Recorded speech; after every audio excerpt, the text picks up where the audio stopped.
Long, long ago. Before books, before writing. Even before the wheel. People began shaping mud with their hands.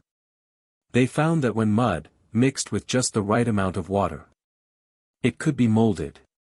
And when that molded shape was left to dry in the sun, it hardened. Simple, isn't it? And one day, someone, no one knows who, placed a dried piece of clay into a fire. When it came out, it was stronger, harder, and water-resistant. That was the beginning of pottery. It may have happened over 10,000 years ago. In places like East Asia, around the Yangtze River. Or in what we now call Japan. Where some of the oldest pottery fragments have been found. As people began to settle, forming quiet villages near rivers and fields, the use of clay pots spread slowly.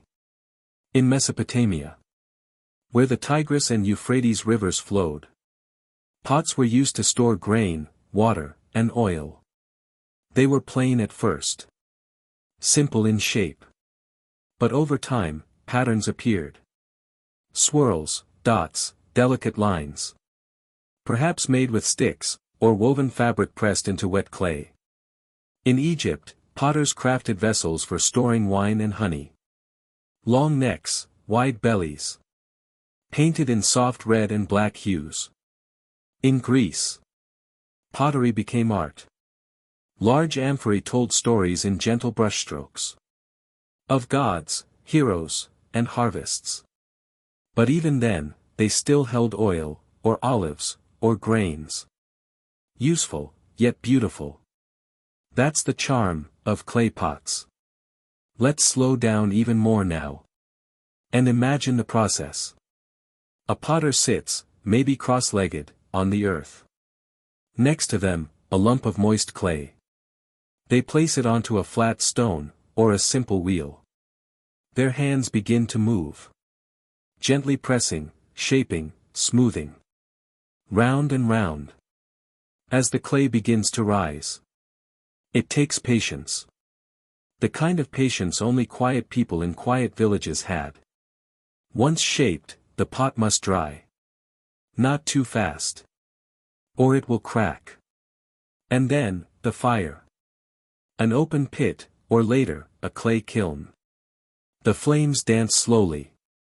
Licking the surface. Hardening the vessel.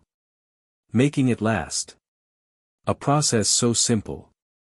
And yet so ancient. As time went on, people began to travel. Trading wheat for wool, salt for spices. And always, pots. They were fragile, yes. But light, easy to carry. And always needed. Along the Silk Road. Chinese porcelain traveled west. Smooth, white, whisper-thin.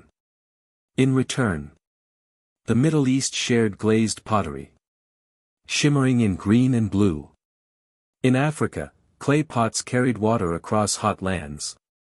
Designed to keep it cool. In the dry desert sun. Clay carried history from place to place. Without ever saying a word. Today, when archaeologists dig in ancient ruins, they almost always find broken pots.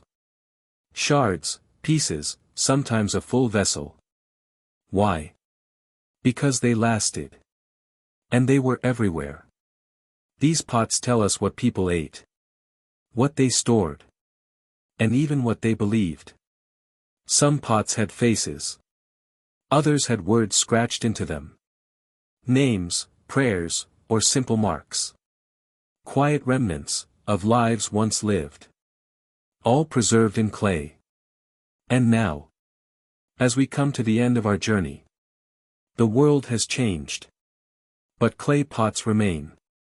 You might see them in gardens. Or museums. Or kitchens. Still holding. Still helping. Still humble. They don't ask for attention. They don't shine or shout. They simply are. Just like you, lying here. Resting, breathing, being. Let this calm stay with you. As your mind drifts away. And sleep gently comes. Like clay shaping itself under soft, patient hands. Good night. And sleep well.